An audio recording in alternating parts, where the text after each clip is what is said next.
and welcome back to Up the Coast with Alex and Britt. We are so excited for this episode as we have a very special guest. The head coach of Duke University, Marissa Young, will be joining us later in the episode talking about her team this year, coming straight from the World Series last season. We'll get to know Coach Young and her team a little bit more a little later on in this episode. But first, a couple highlights and quick hits from things that happened around the ACC this past weekend. And we'll start first with our first ACC series, Georgia Tech and Stanford. Wild weekend down in Atlanta. Stanford would win the series, taking 2 out of 3 games from Georgia Tech.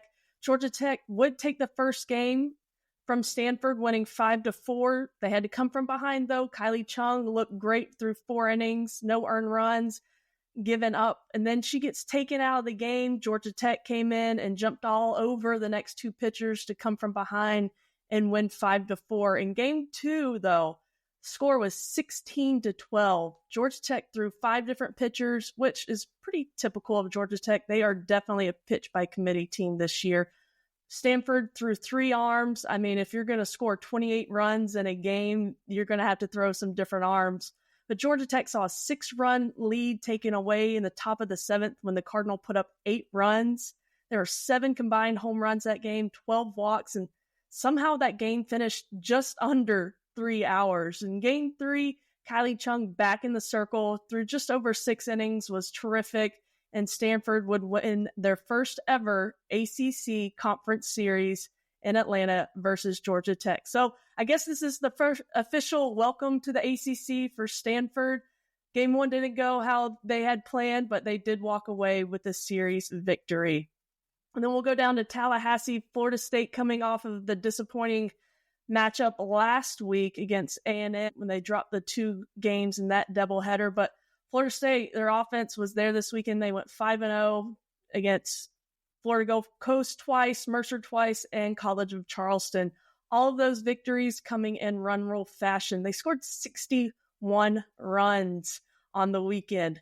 Crazy amount of offense. And Issa Torres and Kennedy Harp are still, at this point in the season, a month in, hitting over 500. Now, this weekend, they do not go into ACC play. They are taking a cross-country trip all the way out to Oregon, where they'll face Oregon State twice and the Ducks of the University of Oregon twice. And then Virginia, we're going to talk about pitching here because Eden Bigham threw the first perfect game for the Cavaliers since 1994. It's been a long time coming for Virginia, but she was able to be perfect against Hofstra. They went on to go 5-0 on the weekend in 4 out of their 5 games. They scored at least 11 runs, and in the 1 game, they scored 8 in a run rule victory. So Eden Bigham was perfect against Hofstra. Their offense was there all weekend long. They will go this weekend. Very excited for this opening, the real opening ACC series weekend. So we'll have multiple teams playing. That they will go to Blacksburg in the Commonwealth Clash against Virginia Tech. So that will be very exciting. Another exciting mention for a pitcher was from Virginia Tech, and Emma Limley, a no-hitter against number 24 Liberty in their midweek game this past week. And that is her third no-hitter of the season, with 2 of those being perfect games. And we're just a month into season, and to have 3 no-hitters, man, I am so impressed and so excited. And say it again, that Emma Limley is having an outstanding senior campaign so far. Virginia Tech would go 4-1 on the weekend. They would beat Villanova 18-2 in the first game of that doubleheader, but then they would lose the second game to Villanova 6-7. Excuse me. I tell you what, that's quite the turnaround for a team to win 18-2, then come back and lose 6-7. I don't know what happened there. Sometimes it just happens, and I think those are one of those games that the coaching staff is not happy about, but you can't put too much into what happened there. But they would go on to beat Penn State, JMU, and Radford. And like I said, they will take on Virginia this weekend in the Commonwealth Clash. Another big win this past week, was from Clemson. They beat top 10 Georgia in their midweek 5-3. And I tell you, Clemson has had to fight for every win they have. And I said it last week that it's going to pay off in some of these big matchups, that they know how to play when they're uncomfortable. And that showed this past week when they took down Georgia. They were behind and had to come back. Georgia was behind and came back and tied it, and Clemson was able to fight through and get some big runs. Julia Noller is still hot. She had a home run. The freshman Macy Cintron was very productive at the plate with an RBI, and Alex Brown is still hot, going 2 for 4 with an RBI. This past weekend, they continued to roll, went 4-0. They have 3 midweeks this week. They have Furman tonight, which is Tuesday, and then a doubleheader on Wednesday against Charleston Southern. And another big matchup that I'm really excited to see is they have Duke coming down to Clemson in their first ACC matchup. I know McWhorter will be rocking. That stadium always is, but once you get a big-time matchup like this, it's going to be even more electric down at Clemson. Not so fun weekend for the Blue Devils, though. They had South Carolina coming in for a 3-game series, which I love that scheduling before you start ACC play. Bring in a solid, powerful 4 team for an ACC matchup feel with a game on Friday, Saturday, and Sunday. And they dropped all 3 to South Carolina. South Carolina, I do need to mention, is one of the 2 undefeated teams in the country, the other team being Oklahoma. So South Carolina is off to a very hot start. But I will say that Duke didn't really look like Duke. They had some issues in the circle that we're not used to seeing, not able to find the strike zone, not making those little adjustments. There's more wild pitches than I've seen all season. Their offense was clicking. Amina Vega, I mean, my goodness, she's just been terrific. But, you know, I just think they have some things to clean up, and we'll get Marissa Young's thoughts on it later in this episode when we get to sit down and talk with her. But it's always important as a team to know that you didn't lose playing your best. And I think Duke can definitely walk away knowing they didn't lose playing their best ball. There'll be some things to take away from it. And at least it's not May, right? At least we are early in the season, and this is the time to learn and challenge yourself as a team. And without further ado, we are so excited to welcome head coach Marissa Young, fresh off a World Series appearance and an ACC championship, the 3-time All-American selection, the 2002 Big Ten Pitcher of the Year, the 2003 Big Ten Player of the Year at the University of Michigan, and in her 7 years at the helm of Duke, she has compiled 265 wins, 3 straight super regional appearances, won the ACC twice, and all that in just 7 years. So sit back, relax, let's hear from the amazing woman and coach, Marissa Young.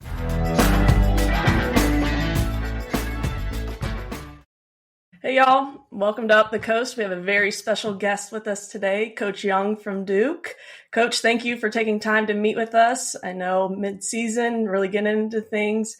It's a busy time, but we are very grateful, beyond grateful to have you here. I want to take a second and look back, because we can't forget what happened last year and what you did for this program and your team making it to the Women's College World Series for the first time.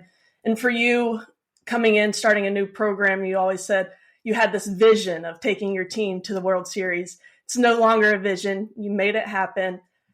How did it feel leaving Oklahoma City and looking back at last year? It really was a dream come true for me as a coach, but just to see the immense joy on my players' face and their families to live out their childhood dream of getting there and playing on that big stage. And obviously we left hungry for more. We got there, but we weren't able to pull off a win.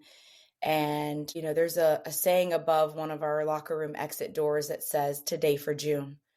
And it's a reminder to our players every day that all the work they're putting in, all the blood, sweat, and tears is so that we can be one of those teams playing in June. And you know, we were there, but our season ended the last day of May. And so we still haven't accomplished that goal.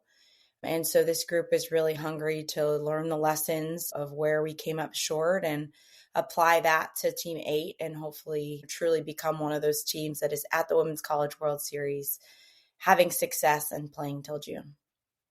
Coach, so much of the World Series is about the experience, of course, the performance on the field too. Did it feel like it did this past year, like it did when you went as a player? It's grown and exploded. It's even greater than it was for me as a player. And just to see the investment in the stadium, the facility, the city, the people that come out, the television coverage, the amount of little girls standing on the side waiting for autographs. And obviously for me, having the support of all of our alums who are still very young and early on in their career of life beyond softball, coming back to support our program, it really was something special.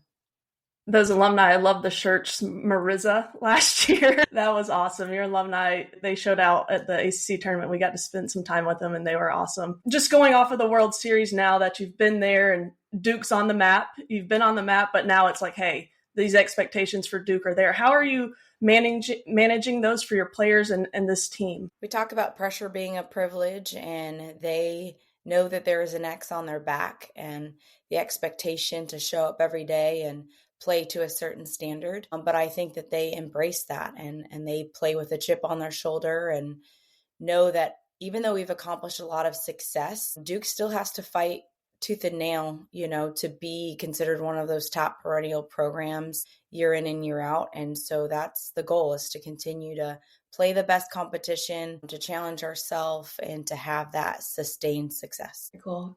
Taylor and Olivia are both now named associate head coaches for you. And what made you feel like it was time to recognize them with that kind of title? They're just love and support and commitment to me and the program is second to none. And both of them have had significant opportunities to go coach elsewhere. And their loyalty, again, to me and to the program is just incredible. And I think that obviously last year, me having to step away and our program not skipping a beat and continuing to thrive under their leadership is definitely something that, was testament to them and proof that they deserve to be associate head coaches. And I want that recognition for them. They take on a lot of responsibility in the program, and I want to continue to mentor and guide them and empower them for their future careers as well. Yeah, we want to talk a little about Parker too. And I know Britt was probably about to say that. But even just on Taylor and Olivia, can you tell me a little bit about how you keep really good talent? Because I do think that it's very common for really good, strong head coaches to lose really good, strong assistants to other promotional opportunities. It has definitely been a challenge for me over the years. I've had great assistants that come in and they're here a couple of years and we have a lot of success, and then they get opportunities to go be head coaches elsewhere or to move up, to other Power 5 programs. And, I want that. As tough as it is for me to have to start over with new staff, part of coaching is developing people, and that goes beyond my players. It is really about the coaching staff as well. And so I enjoy seeing them grow, get better, take on new roles and bigger responsibilities. But Taylor and Liv are special, and I'm really thankful again for their loyalty and commitment. They know we have a great thing going, and they want to keep helping me take this program to new heights. And as a player, when you see your coaching staff really have that special bond, really, I just know it as a player that you trust your coaches even more. So I think that's something really special. And part of a coach's responsibility, you mentioned, is scheduling. We were looking at your schedule this year. It's impressive. And I remember last year with the selection committee, and I know Alex and I got on ACC Network and said some things about their seeding, but they always pointed, strength of schedule. I think you have not given them that argument to make this year with who you're playing and being on the road. What was kind of the mentality when you made this year's schedule? I think some of it is within our control of what tournaments we're going to, but who you get matched up against at those tournaments is not within our control. And I think that has been something that's happened in the past. For me, a lot of where we choose to go is really more about the location and providing our players the opportunity to go home, to play in front of their families and friends. Obviously, for me to go to Florida this year, to have the only weekend to see and play against my daughter was important. And so those are all factors, but we want to play the best and be challenged and tested early on in the season so that we get that postseason feel and get that experience under our belt. And I think it's also tough projecting what players you're going to have, in the program when you're scheduling a year or sometimes 2 years in advance with your schedule. But it's been a great run for us. Let's talk a little bit about you competing against your daughter. Do you feel like you had the full scouting report, or is she getting better now that like she's also being like? I really tried hard not to cross lines with her in that, of let her do her thing and, me treat her like any other hitter or opponent. And obviously, as the mom and me seeing her journey as a freshman, she's fighting and clawing to get her way into that lineup. A part of me is like, I hope she gets a hit, but the competitor in me is like, no, we got to get her out. We got to get the win. But no, she's definitely gotten better under Tim and learned a lot about, the college level and scouting her opponents. So it's really fun to hear those conversations that she has now as a college player. That's so cool. You're better than me. I feel like I'd have been like, can't hit the rise ball. Let's go. Just wait till you have kids, Alex. Just wait. And it was so perfect. It was on Valentine's Day, and Cass and your daughter played together. And Cass is like, she's like my sister too. So it was a big family affair, and your family was there. It was really special to watch. And another thing that I thought was special was your team's response after game one. It came out, didn't go the way you wanted, but then you came back and got your revenge in a big way, leaving Gainesville. What did you learn about your team when they came out in game two after getting beaten game one? Yeah, we got beat in game one pretty badly. And, you had the choice. We told them the choice to decide how you want to respond to that. And they didn't take any time feeling sorry for themselves. It really was about learning what adjustments we need to make moving forward to be able to beat and compete with a team like that. And, super proud of them. Sunday was a tough day. It's the end of a tournament weekend. The game time had changed twice. We sat around all day at the hotel and waiting to see if and when we were going to play. Flight changed, all the things to be able to get to that game. But I knew they wanted to play. They wanted another opportunity to get at them, and they competed right from the start, and you could tell it was going to be a different outcome. Yeah, response is everything. And we've seen you guys really battle tested, I think, and how well you guys respond is just a testament to the leadership and the culture that you've built. And I know it doesn't come lightly when you're the first ever coach at a program. And I guess I don't know because I've never done that. So it's really cool stuff to witness. Talking about culture, program, success, I want to talk a little bit too about the transfer portal. And I know it's not easy for you to get transfers because of how strong the academics are also at Duke, let alone the expectation of talent. So can you talk to me just a little bit about who you picked up in this season and what kind of impact they've had on the team?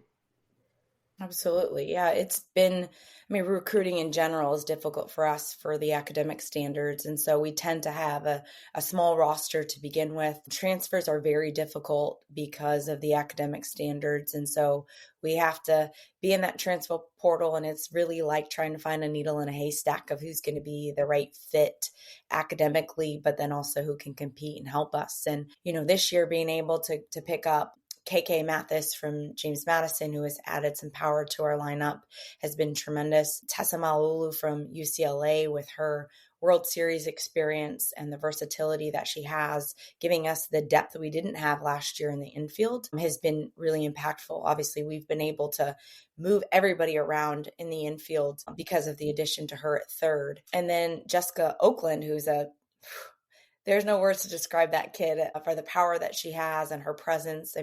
Even though she's not eligible to play with our team this year as a mid-year transfer, just having her at practice and around the team has really elevated everyone around her. And so there's so many games where you look down, the line and you're like, man, I wish I could put that kid in the game. But I'm really excited for the future to know we're going to have her for the next 2 years. You mentioned your infield getting shifted around. Now Jada's at first and Anna's at short. Is it true that Jada's never played first base before? And how did she how was that transition for her? Was she just ready to accept the role and dive in? What was that like? Yeah, she has not ever played first base. She's been a shortstop all of her life, played a little bit of second. And she's just, if you know her, there is no doubt that she would make a jump anywhere for this team. She is such a selfless leader and that person that is willing to do whatever it takes. And obviously Anna had experience at short, and we were looking for somebody who had great glove work and great footwork around the bag.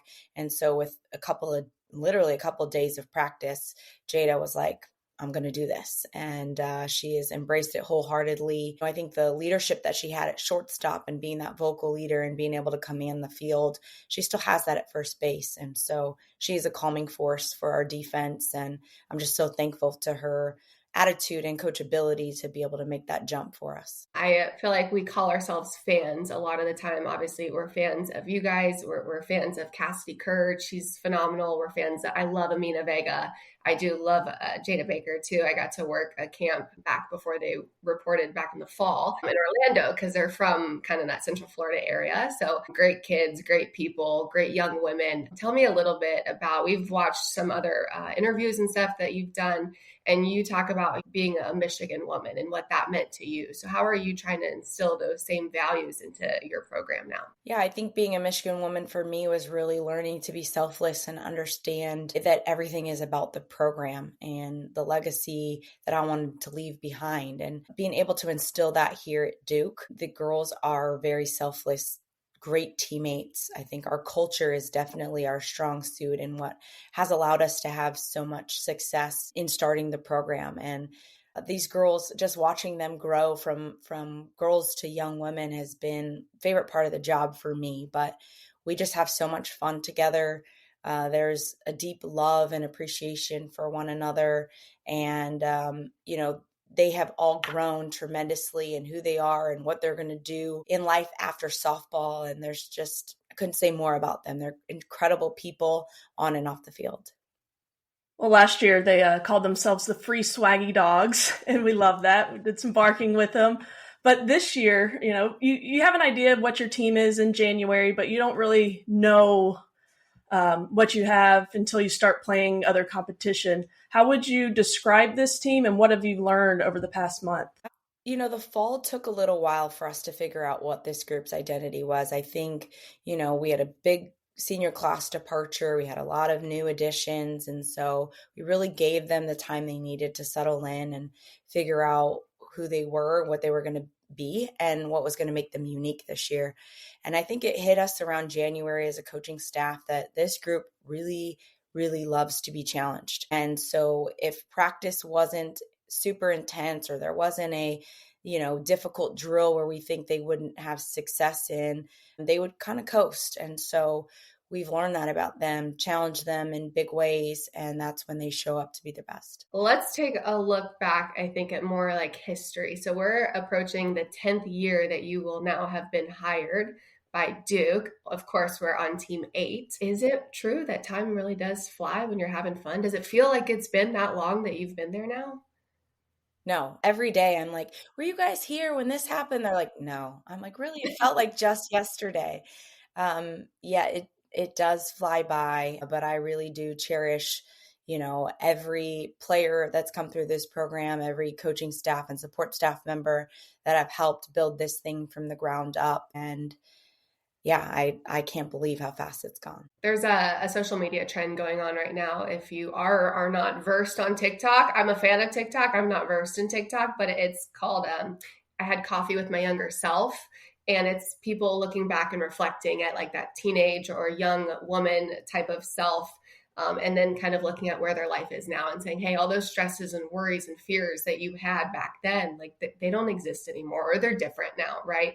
What are some of those things that you would tell your younger self? What I would tell my younger self, I think, is to slow down and enjoy the journey. I'm such a competitor and a perfectionist and really tough on myself to get it right and be perfect and, accomplish all the goals. And sometimes you can get so hyper-focused on those things that you forget to slow down and enjoy the time with the people around you. And so I feel like in the last few years, I've really embraced that, do less and enjoy more with those around me.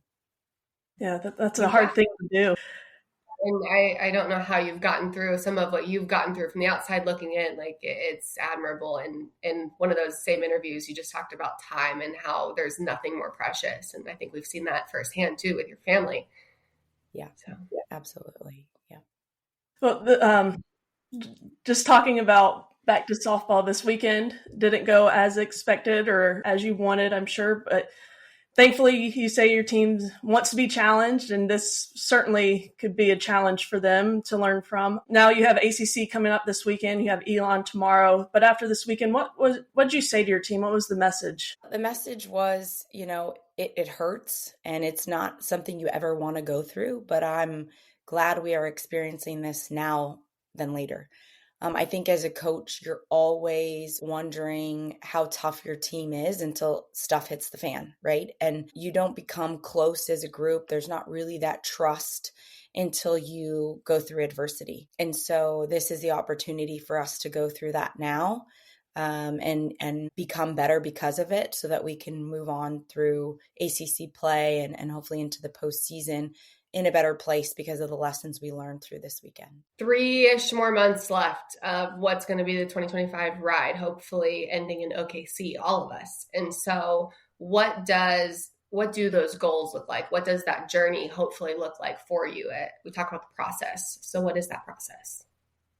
I think we learned most this weekend that what it means for us to show up as the best version of ourselves. And I've just felt like there were too many moments this weekend where we questioned the plan. We questioned how good we are. We questioned the what ifs instead of just going for it. And so that's what I asked of them, is to go back to having that unwavering belief and confidence in themselves and each other. We've beat some of the best teams in the country. There's no reason to doubt yourself when things get difficult. And so I'm confident this week we're going to, get a few more days of practice, which we haven't had in our 12-day road trip, some practice at home, and be able to take a deep breath and get back to being ourselves. You mentioned your road trip really had a great performance out in Palm Springs and in Florida. I mean, your road trip went well, I would say. And you mentioned, I heard that you love being on the road because that's where you make those core memories and interact and build those bonds with your players and the people around your program. Is there any fun or memories from the road trips this season that stand out to you? This group never stops. I mean, it is never a dull moment, whether it's karaoke on the bus. They played several games with us by the poolside in Palm Springs, which, I mean, how often does your schedule work out where you get time by the pool? Never. But belly flop contests, I mean, they are just truly silly, fun kids at heart. And we just have so much fun. Dance competitions, you name it. This group is a blast. Yeah, we got to see some of it on social media, and Brittany and I were like sending it back and forth and cracking up. So whoever manages your social media, your guys' marketing is really good because it looks like you guys have an absolute ball, and I'm sure you do. So it's very good storytelling. Who has the best dance moves on the team? You can include yourself in this as well. Well, we have some that think they can dance and sing. The rest of us would think otherwise, but I just love their free spirit and the courage to throw it out there. Kyrie Rodriguez is always on one, and Amina Vega thinks she can sing, but our ears tell us otherwise. The true voices are Amaya Burgess and KK Mathis. They can really sing. And then Tessa Maulu plays the guitar and the drums, and she's the one that does most of our team vlogs and is just really talented behind the camera. So they have a lot of fun. One of those vlogs, I was actually at the game that you played Mississippi State and got to see y'all play, and Cass picks up the ball when she's warming up, the fair ball, and it's hit down the line, it's fair, but Cass is warming up in foul territory in the outfield, just picks the ball up and casually throws it back into the infield. And I mean, it was a big ordeal at the moment, but it was so funny that they put that on the video. I loved it. Yeah, that was one of those moments I was like, I can't believe this just happened. And all she kept thinking about was, Coach is going to be so mad at me. And what can I say at this point? I mean, it's just no words. It's good sportsmanship, right? She was trying to be a good person. But way to hit your relay. Yeah, right? Just wrong team, Cass. Wrong team. That was great. She can be a her, maybe. I don't know. I mean, I think she can sing and everything else, and then Cass thinks she can play outfield. Maybe. Gotta believe it first, right? Coach, I just have one last question. I want to kind of reflect on just your life, your time as a player, now as a coach. Obviously, I didn't know this until recently. We're ACL sisters. I tore my ACLs my first 2 years of college. Didn't know you tore yours your freshman year as well. And I really do tell people it was the worst time of my life in the moment, but it's the best thing that ever happened to me. And I feel like it literally shifted and shaped so much of my mindset and my like tenacity now, even as an adult. So tell me a little bit about your journey as a player and all the hardships and stuff and how they've molded you now into the woman that you are and leader. Yeah, I absolutely agree with that. I think there's a lot of things in my life that have happened that in the moment you wish didn't. But as you get older and able to reflect, I see them as opportunities for me to connect with my players and, be able to say, hey, I'm with you. I've been in your shoes. So I'm thankful for those opportunities to really sympathize and empathize with what they're going through. I think as a player, I dealt with a lot of adversity that wasn't talked about in that time of, going across country from California to the University of Michigan and dealing with that life transition, having a great freshman year as an All-American, and then having ACL surgery and having to deal with the mental aspect of, will I get back to ever being myself? And, the pressure that you put, you've experienced that of getting back out there. And so, yeah, just to have that journey, to have that grit and mindset to keep going and achieve success as a 3-time All-American was really special. But I know that as a player, it wasn't my talent that allowed me to have so much success. It really was my work ethic and my mindset. And so those things have transcended to my coaching career of being able to push and develop kids that maybe don't have the athletic abilities, that they can do it in other ways, and challenging their mindset and how we go about the process is really important. So player development is a big aspect because I feel like that's what I needed as a player. And obviously as a mother, mother of 4, I think I'm raising all the kids the same, and to see how different each one of them are and what they need is so different. It was really eye-opening to me and has definitely helped me be a better coach because I recognize that in my players of, what how their birth order impacts them and, what their fears are and what their strengths are. And I feel like I can connect to them a lot different and in a deeper way as a mother than before I had kids. So I love that. Coach, I just want to take a moment and tell you how much I admire you as a coach, as a mom, as a wife, the things that you've been through and the strength that you've showed, and hearing your players, even when your husband was fighting for his life, that when you were there for them, they knew you were there. You were present every single day. And, I've just been watching this play out from afar. It's just truly amazing and just shown you can be a mom and coach softball at a high level. You've just been an inspiration to myself and so many people. So I want to thank you for that. How is your husband doing? He's doing down well. in Florida, right? Able to get out a little bit, and we've got one more hurdle to climb of seeing if we can save his feet so he can get out of that wheelchair and walk again. But just having him around and able to be there for me and for the kids and still experience those wonderful milestones is definitely a blessing.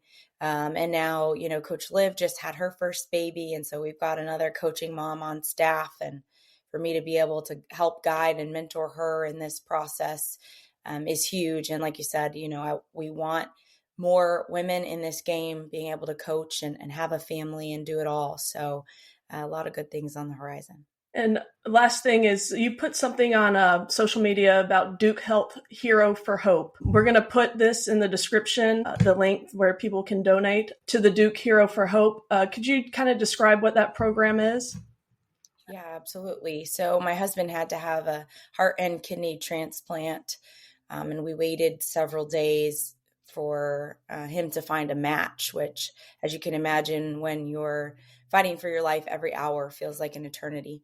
And just to know that there are people out there that are willing to make that gift of life to other people and other families to give them hope is really special. And so we want to continue to advocate for that and spread the word so that people, individuals and families can think about that in their toughest, darkest moments when maybe they've lost their loved one, to know that they can impact another person, another family, and their, whole community in so many ways. So Hero for Hope, Duke community, and their life organ donation is doing a really great job, and we want to continue to advocate for that. Amazing. Thank you, Coach. And we know your time is very valuable, and we appreciate you spending it with us. And we will definitely be rooting for you guys. We love watching you compete, and good luck the rest of the season. We will be seeing you sooner than later. And we just really appreciate your time and everything that you're doing for the sport, and just being a strong leader, a woman of just power and faith and encouragement. So thank you. Thank you. Thank you. Go ACC. Let's go.